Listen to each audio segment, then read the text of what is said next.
Parshas Va'era. I'd like to dedicate this shir as a schus for Shlema for Moshe David ben Leah.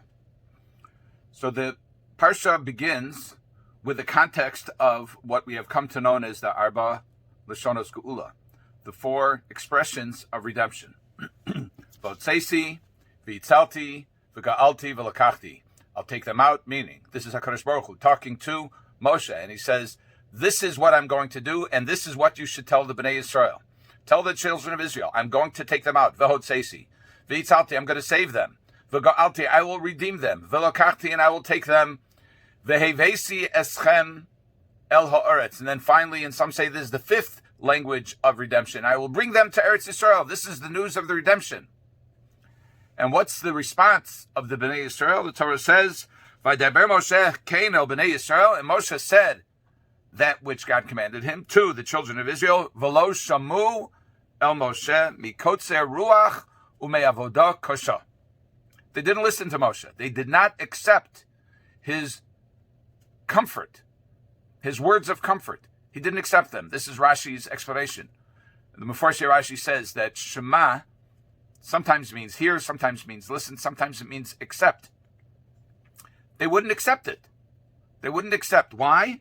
So it's really difficult for human beings to know what's going on inside somebody else's head. It's hard enough for us to know what's going on inside our own heads. Forget about somebody else's heads, which is why motivations and causation, when it comes to why people say what they do, why they think what they do, it's usually murky. But here the Torah itself tells us why the children of Israel did not accept Moshe's encouraging words. Why? Mikotzer ruach ume'avodah kasha. From a shortness of spirit and hard work.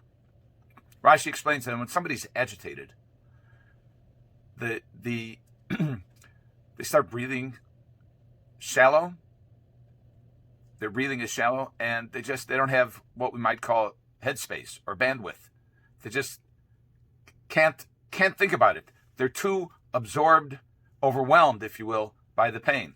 Now, although some midrashim say that the Bnei Yisrael were not believers, and some say even that they didn't want to believe because they were attracted to the Avodah Zarah of Egypt. But the Mefarshim, including the Ramban and Rabbi Bechaye and others, Rishonim and also Achronim, they say that the Bnei Yisrael were believers. That's not why they didn't listen to Moshe. How do we know? Well, it's an expressed verse in Parshas Shemos. When Aaron says everything that Hashem said to Moshe and made the signs, the miraculous signs that Moshe displayed the miraculous signs. The next verse in Daled Lamed says, Vaya'amen ha'am. The people believed. So the people believed, and yet they still didn't listen to Moshe. Why didn't they listen to Moshe? They didn't listen to Moshe because they were so agitated, because they were so preoccupied, because they were so weary, they were so exhausted. They simply didn't have the capacity to listen. That's what the Torah says. Now let's listen to the charge that Hashem gives to Moshe Rabbeinu.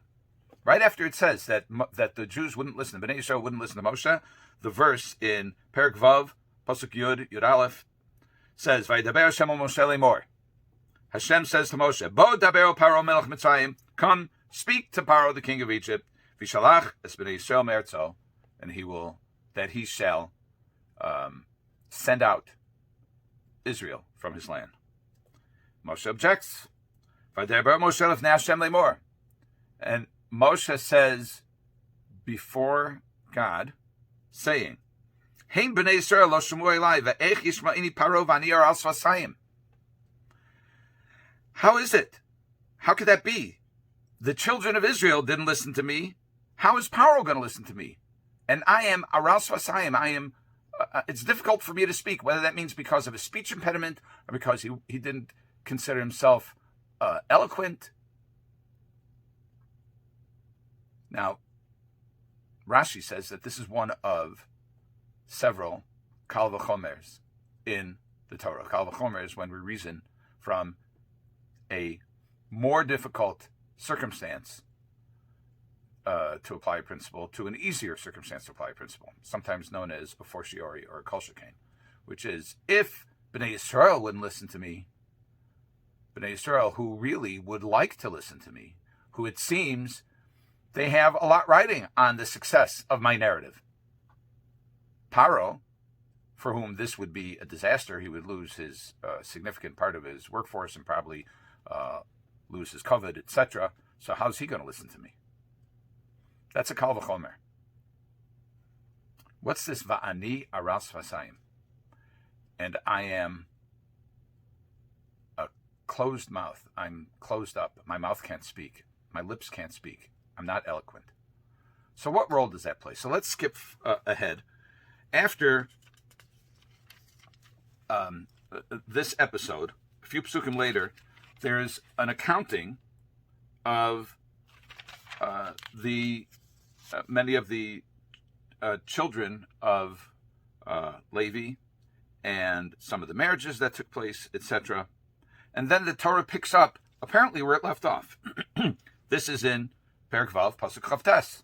It says, "Vaydaber Hashem al Moshe leimor ani Hashem." Hashem says to Moshe, "I am God." Daber al Paro melech Mitzrayim eis kol asher ani dover lecha.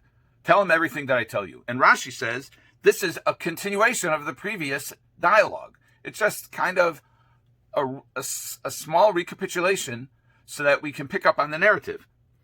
Vayomer Moshe lifnei Hashem, and Moshe says before God, Hein ani aras v'osayim va'ech yishma elai Paro. I have sealed lips. How is Paro going to listen to me? Well, the previously given rationale for why Bnei Yisrael didn't listen is mikotzer ruach u'me'avodah kasha, because they were agitated by their plight and they were weary and exhausted from their work. That doesn't apply to Paro. So Moshe is arguing a kal v'chomer, but the kal v'chomer would seem not to apply. What's Moshe thinking? The Torah actually tells us what Moshe is thinking. Moshe says, it's not, the Jews didn't listen because of their condition. They didn't listen because I'm not capable of conveying the message. Ani aras vasayim, I have sealed lips. I can't do this. Moshe feels inadequate. He feels not competent. As a matter of fact, if you look at the phrasing of his objection, it does not say that he says to Hashem that I can't deliver. But he says before Hashem, Vadeber Moshe lifnei Hashem limor. Moshe says before. What does that says before? I think it means Moshe is thinking. He's thinking, I can't do this. I can't do this because I'm not up to the task. He does not realize that the reason the Jews don't listen is because of a shortcoming in them. He thinks it's a shortcoming in himself. And once again, he says it, only this time the Torah relates it divorced of the true rationale, which is that the Jews were incapable of hearing because of a shortcoming of them, in them. And it says, Moshe persists in thinking that the success of his mission depends on how well he can speak. We have to say that he was mistaken. We also have to say that we have a great lesson from here. Frequently, we are charged with a task, and we're not successful. We blame ourselves. The Torah appears to be telling us strongly, you can't blame yourself for doing the right thing and having it not work. If you're doing Ritzon Habore, if you're doing the will of God, that is sufficient. We are not God. We don't know how the world works. All we know is that we have to do the right thing. Sometimes we think that when we do the right thing and there's a failure, that the failure lies with us. Now that's natural. It's a natural thing. The greatest of all people to have ever lived, Moshe Rabbeinu, blamed himself for the fact that the Bnei Yisrael wouldn't listen to him. He doubted himself and said that Paro is not going to listen to him because of Moshe's inadequacies. But we already know from the beginning of the Parsha, it says, HaKadosh Baruch Hu says that I will harden Paro's heart, and he won't listen to you. This is already going back. Perek Daled, Posuk, Chaf, Aleph. Hashem says to Moshe, when you go back, see all these things? I will harden his heart and you won't send out the people. But Moshe Rabbeinu persists in thinking that it's his shortcoming. This should give us an insight into human nature, even of the greatest of people who ever lived. That we can face failure, what we think is failure, when what we've done is actually success. We've done exactly what we're supposed to do. The result didn't come out the way we thought it should. But that doesn't change the fact that if we do the right thing, that in itself is successful. And there are many reasons, other than our own shortcomings, that can support the conclusion, that can be the reason for something happening the way it does.